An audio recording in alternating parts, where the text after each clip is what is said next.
Kisah Nusaibah binti Ka'ab. Assalamualaikum warahmatullahi wabarakatuh. Segala puji bagi Allah Subhanahu wa Ta'ala. Salawat serta salam semoga tercurah kepada junjungan kita Nabi Muhammad, kepada keluarga, sahabat, dan pengikutnya hingga akhir zaman. Saudaraku yang dirahmati Allah, mari kita dengarkan sebuah kisah agung, kisah seorang wanita mulia, pejuang perkasa yang kematiannya disambut oleh ribuan malaikat. Beliau adalah Nusaibah binti Ka'ab radhiyallahu anha. Nusaibah binti Ka'ab, wanita yang kematiannya disambut para malaikat. Kisah ini mungkin telah sering kita dengar. Namun, sekedar mengingatkan kembali tentang perjuangan wanita mulia ini, semoga dapat mengembalikan girah kita untuk juga bisa meneladani beliau, wanita yang berhati baja ini. Nusaibah binti Ka'ab radhiyallahu anha, namanya tercatat dalam tinta emas penuh kemuliaan. Bahkan kematiannya mengundang ribuan malaikat untuk menyambutnya. Hari itu Nusaibah sedang berada di dapur. Tuannya sedang tidur. Tiba-tiba terdengar suara gemuruh bagaikan gunung-gunung batu yang runtuh. Nusaibah menerka, itu pasti tentara musuh. Memang, beberapa hari ini ketegangan memuncak di kawasan Gunung Uhud. Dengan bergegas, Nusaibah meninggalkan apa yang sedang dilakukannya dan masuk ke bilik. Suaminya yang sedang tertidur dengan halus dan lembut dikejutkannya. "Suamiku sayang," Nusaibah berkata, "aku mendengar pekik suara menuju ke Uhud. Mungkin orang-orang kafir telah menyerang." Said yang masih belum sadar sepenuhnya tersentak. Dia menyesal mengapa bukan dia yang mendengar suara itu. Kok malah istrinya? Dia segera bangun dan mengenakan pakaian perangnya. Sewaktu dia menyiapkan kuda, Nusaibah menghampiri. Dia menyodorkan sebilah pedang kepada Said. "Suamiku, bawalah pedang ini. Jangan pulang sebelum menang." Said memandang wajah istrinya. Setelah mendengar perkataannya itu, tak pernah ada keraguan padanya untuk pergi ke medan perang. Dengan sigap dinaikinya kuda itu, lalu terdengarlah derap suara langkah kuda menuju ke utara. Said langsung terjun ke tengah medan pertempuran yang sedang berkecamuk. Di satu sudut yang lain, Rasulullah melihatnya dan tersenyum kepadanya. Senyum yang tulus itu semakin mengobarkan keberanian Said. Di rumah, Nusaibah duduk dengan gelisah. Kedua anaknya, Ammar yang baru berusia 15 tahun dan Sa'ad yang 2 tahun lebih muda, memperhatikan ibunya dengan pandangan cemas. Ketika itulah tiba-tiba muncul seorang penunggang kuda yang nampaknya sangat gugup. "Ibu, salam dari Rasulullah," berkata si penunggang kuda. "Suami ibu, Said baru saja gugur di medan perang, beliau syahid." Nusaibah tertunduk sebentar. "Innalillah," gumamnya. "Suamiku telah menang perang. Terima kasih ya Allah." Setelah pemberi kabar itu meninggalkan tempat, Nusaibah memanggil Ammar. Ia tersenyum kepadanya di tengah tangis yang tertahan. "Ammar, kau lihat ibu menangis. Ini bukan air mata sedih mendengar ayahmu telah syahid. Aku sedih karena tidak memiliki apa-apa lagi untuk diberikan bagi para pejuang Nabi. Maukah engkau lihat ibumu bahagia?" Ammar mengangguk, hatinya berdebar-debar. "Ambillah kuda di kandang dan bawalah tombak. Bertempurlah bersama Nabi hingga kaum kafir terhapus." Mata Ammar bersinar-sinar. "Terima kasih ibu, inilah yang aku tunggu sejak dari tadi. Aku ragu seandainya ibu tidak memberi peluang kepadaku untuk membela agama Allah." Putra Nusaibah yang berbadan kurus itu pun terus menderapkan kudanya mengikut jejak sang ayah. Tidak terlihat ketakutan sedikit pun dalam wajahnya. Di hadapan Rasulullah, ia memperkenalkan diri.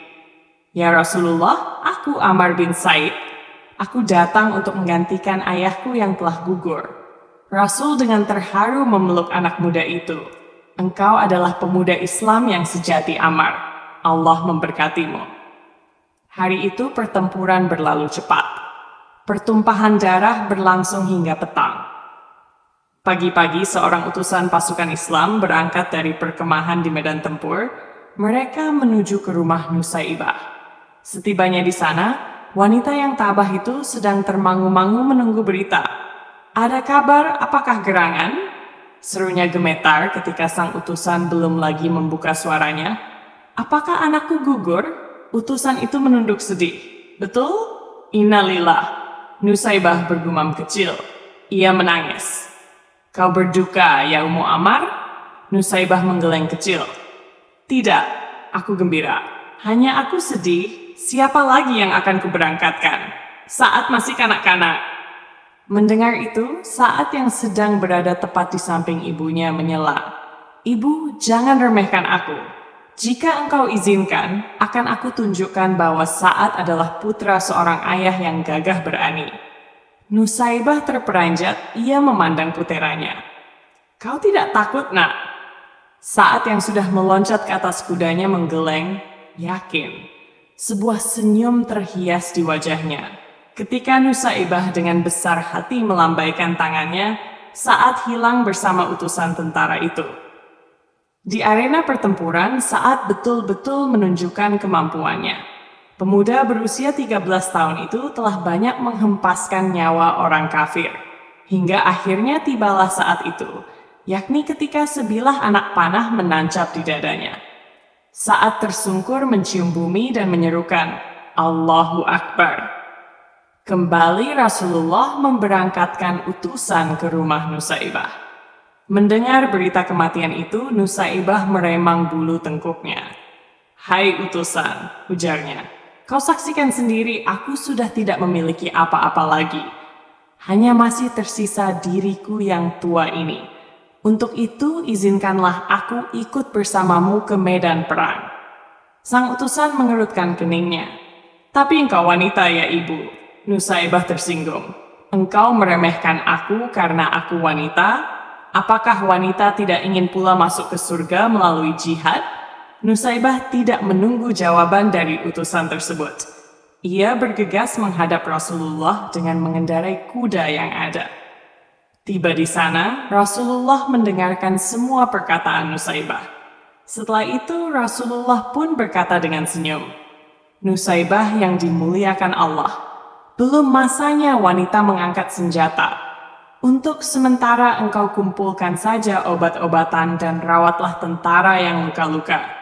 Pahalanya sama dengan yang bertempur." Mendengar penjelasan Nabi demikian, Nusaibah pun segera menenteng obat-obatan dan berangkatlah ke tengah pasukan yang sedang bertempur. Dirawatnya mereka yang mengalami luka-luka dengan cermat. Pada suatu saat, ketika ia sedang menunduk dan memberi minum seorang prajurit muda yang luka-luka, tiba-tiba rambutnya terkena percikan darah. Nusaibah lalu memandang. Ternyata kepala seorang tentara Islam tergolek, tewas terbabat oleh senjata orang kafir. Timbul kemarahan Nusaibah menyaksikan kekejaman ini. Apalagi ketika dilihatnya Rasulullah terjatuh dari kudanya akibat keningnya terserempet anak panah musuh. Nusaibah tidak dapat menahan diri lagi menyaksikan hal itu. Ia bangkit dengan gagah berani. Diambilnya pedang prajurit yang tewas itu, dinaiki kudanya, lantas bagaikan singa betina, ia mengamuk.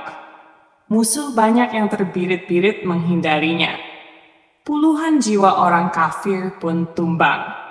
Hingga pada suatu waktu ada seorang kafir yang mengendap-endap dari arah belakang dan langsung menebas putus lengan kirinya. Nusaibah pun terjatuh, terinjak-injak oleh kuda. Peperangan terus berjalan. Medan pertempuran makin menjauh, sehingga tubuh Nusaibah teronggok sendirian. Tiba-tiba Ibnu Mas'ud menunggang kudanya, mengawasi kalau-kalau ada orang yang masih bisa ditolongnya. Sahabat itu begitu melihat ada tubuh yang bergerak-gerak dengan susah payah, dia segera mendekatinya. Dipercikannya air ke muka tubuh itu. Akhirnya Ibnu Mas'ud mengenalinya. "Istri Saidkah engkau?" Nusaibah samar-samar memperhatikan penolongnya. Lalu bertanya, "Bagaimana dengan Rasulullah? Selamatkah Baginda?" Baginda Rasulullah tidak kurang suatu apapun. Engkau Ibnu Mas'ud, bukan? Pinjamkan kuda dan senjatamu kepadaku. Engkau masih terluka parah, Nusaibah. Engkau mau menghalangi aku untuk membela Rasulullah?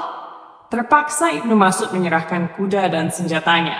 Dengan susah payah, Nusaibah menaiki kuda itu, lalu menderapkannya menuju ke medan pertempuran. Banyak musuh yang dijungkir balikannya. Namun karena tangannya sudah buntung, akhirnya tak urung juga lehernya terbabat putus oleh sabetan pedang musuh. Gugurlah wanita perkasa itu ke atas pasir. Darahnya membasahi tanah yang dicintainya. Tiba-tiba langit berubah mendung, hitam kelabu, padahal tadinya langit tampak cerah dan terang benderang. Pertempuran terhenti sejenak.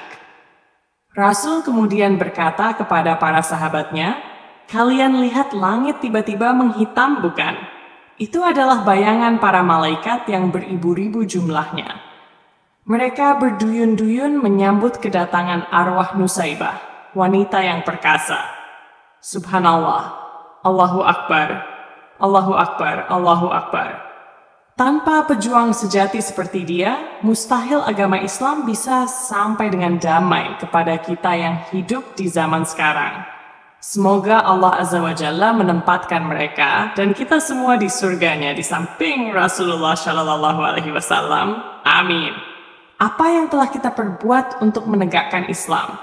Semoga kisah ini menginspirasi kita semua dan kita semua dimampukan oleh Allah untuk mengikuti jejak beliau dalam mengemban amanah dari guru sanad kita, berkontribusi untuk perjuangan Islam di akhir zaman ini. Amin.